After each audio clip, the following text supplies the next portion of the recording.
Bien-aimés dans le Seigneur, bonsoir. Je salue tous les groupes de la Vision de l'Aigle et je dis que c'est pour nous un grand privilège de faire partie de cette vision. Gloire au Seigneur pour nous avoir enrôlés dans cela. Shalom au coordonnateur, le révérend Westing, qui a préféré nous aligner dans ces groupes pour le message. Et merci pour tous les membres du groupe qui nous font confiance, parce que nous croyons que nous sommes unis, nous faisons déjà une famille dans les groupes. C'est une grande famille. Alors, je crois qu'aujourd'hui nous allons devoir partager sur les mystères de l'aigle qui conduit au couronnement. Quand nous sommes dans la vision de l'aigle, on doit toujours avoir la vision du couronnement. Nous avions dit, Jésus, c'était le véritable aigle.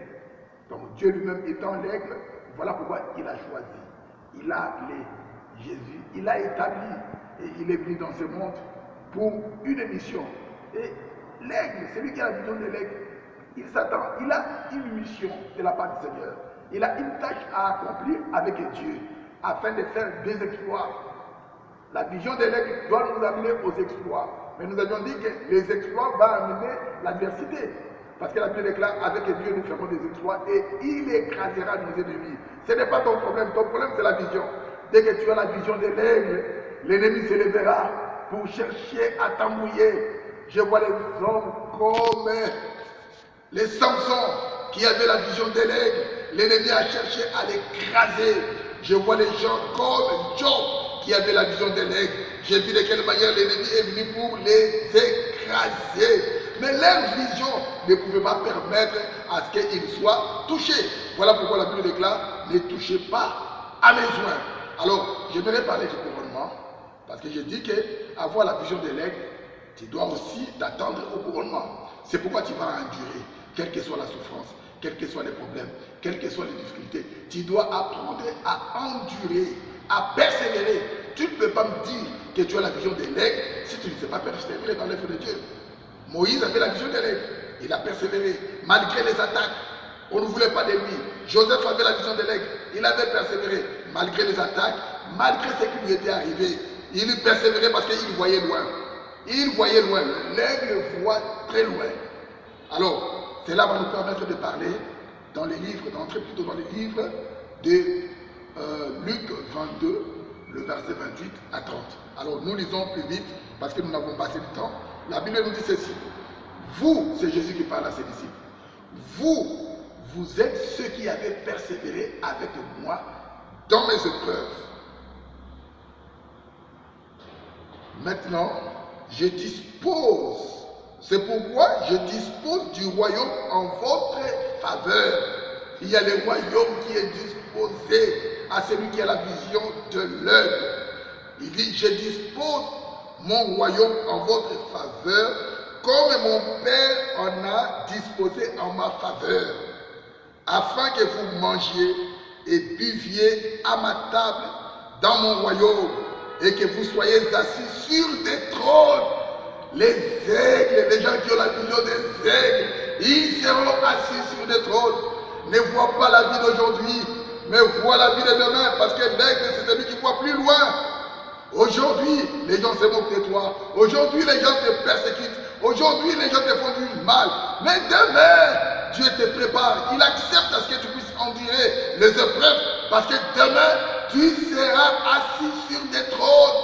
Pas les trônes de ce monde. Parce que les trônes de ce monde sont passagers. Mais les trônes de Dieu, les trônes qui nous viennent après les épreuves, personne ne peut te déloger de ces trônes. Personne ne peut détruire ce trône. C'est un trône qui est intouchable. Jésus maintenant, voilà pourquoi il avait préparé ses disciples. Et il leur dit, maintenant que je vous ai préparé, maintenant que je vous ai formé, maintenant que vous avez accepté de marcher avec moi, attention, dans la vision de l'aigle, mettez-vous en tête que c'est fait un moment où Jésus a demandé à ses disciples. Il a dit, vous, tous sont partis. Et maintenant, vous, qu'est-ce que vous attendez? Regarde la personne qui a fait la vision de l'aigle. Il dit quoi? Seigneur, là je crois que c'est dans Jean 6, à partir du verset 63. Il dit, à qui irions-nous? C'est toi qui as les paroles de la vie éternelle. Ils étaient au nombre de 70, mais ils ne sont restés qu'à 12. Et parmi les 12, même un n'a pas pu résister au milieu d'eux. Il s'agit de Judas, parce que sa vision était limitée. Il est parti. Il dit, à qui irions-nous? C'est toi qui as les paroles de la vie éternelle. Il voyait les couronnements. Il dit, non, non, nous serons couronnés. C'est pourquoi le Seigneur, ayant vu qu'il avait enterré, il dira, tu es pierre, sur cette pierre, je bâtirai mon église, même les portes de séjour des morts ne prévaudront point contre cette église, même si Satan s'élève, tant que le Seigneur t'a formé, tant que tu as enterré, tant que tu as la vision de l'aigle, les portes de séjour des morts ne pourront pas prévaloir contre toi. C'est pourquoi la Bible déclare, à celui qui vaincra, il sera assis sur mon trône. Là, c'est dans les livres d'Apocalypse 2, le verset 9. À celui qui vaincra. Et maintenant ici, il dit, vous êtes ceux qui avez persévéré avec moi dans les épreuves. Donc, dans la vision de l'aigle, on considère les épreuves. Pas comme étant une malédiction, mais une bénédiction. Dieu éprouve, mais Satan tente. Mais Dieu éprouve. Si Dieu t'appelle pour des grandes choses, il va t'éprouver. Il doit t'éprouver. Donc attends-toi à des épreuves. Beaucoup de gens esquivent les épreuves, mais ils veulent devenir grands. Tu ne seras jamais grand si tu ne vas pas passer par les épreuves. Ce sont les épreuves qui sont des escaliers normaux qui nous font monter dans notre gloire. Mais sans les épreuves, toi tu ne fais pas des épreuves, tu esquives les épreuves, mais tu veux être assis. Voilà Joseph, il avait vu des songes, mais il a accepté d'être persécuté. Il a accepté d'être éprouvé jusqu'à ce que, quand il avait vaincu ses épreuves, maintenant il a été assis sur son trône. Son trône c'était quoi? En Égypte, où Dieu l'avait élevé. Quand on parle de la vision de l'aigle, on voit l'élévation. Et un homme qui s'attend à l'élévation, il endure. Il accepte les épreuves. Il persévère. Dans les épreuves, ce qu'il nous faut, c'est de persévérer. Devant les épreuves, Dieu n'a pas besoin de gens qui peuvent croupir, baisser les genoux, arrêter les courses. Nous devons combattre jusqu'au bout. Et Paul, ayant compris cela, qu'est-ce qu'il a dit? J'ai combattu les bons combats de la foi. J'ai achevé la course.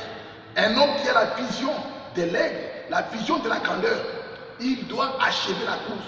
Commencer la course, c'est une chose. Mais achever la course en est une autre.